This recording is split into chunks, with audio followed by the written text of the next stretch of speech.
for always joining us and staying with us throughout our news. Now we move on to our next news.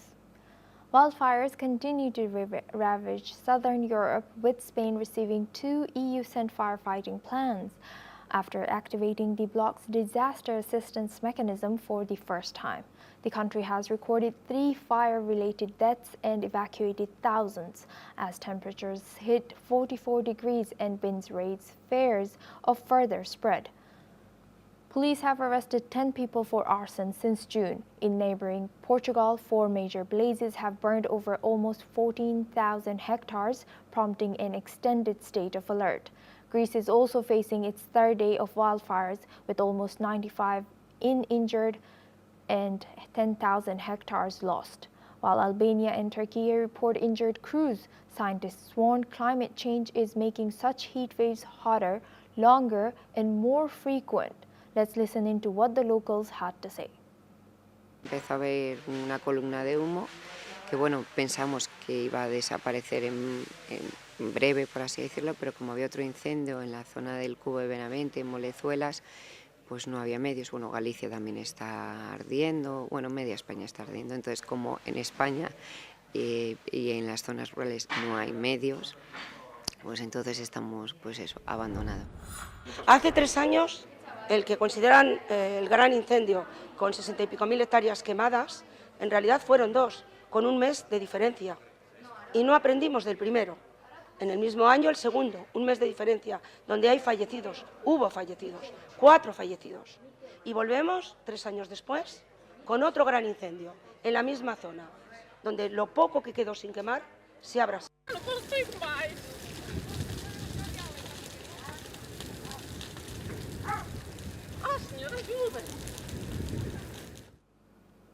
Now for this discussion, we are joined by Desmond Mijekudumi.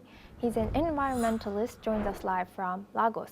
Thank you, Desmond, for joining us today. Good to see you. Now, given this widespread devastation across multiple countries, do you think the EU's disaster response mechanism is sufficient?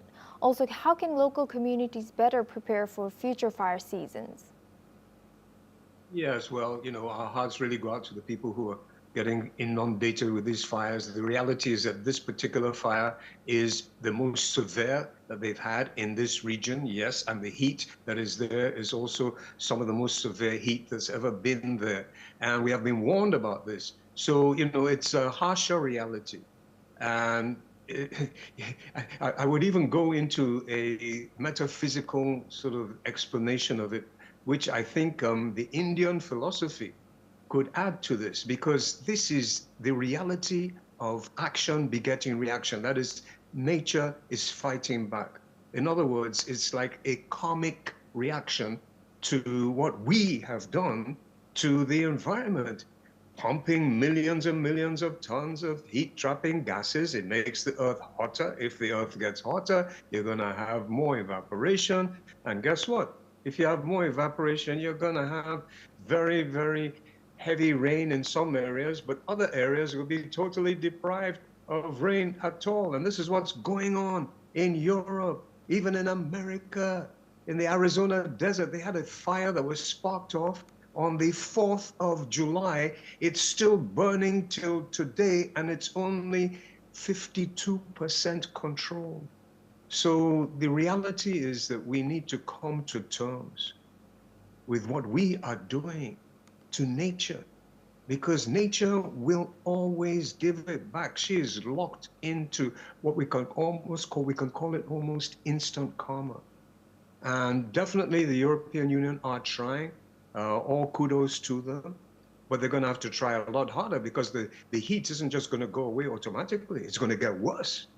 And one wonders, how much worse will it need to get before we start taking the necessary action, stop the pollution as fast as you can, and also plant millions and millions, billions of trees, and take care of the green vegetation that you have there, because this is nature's way of stabilizing the climate. We need to come to terms with that and be our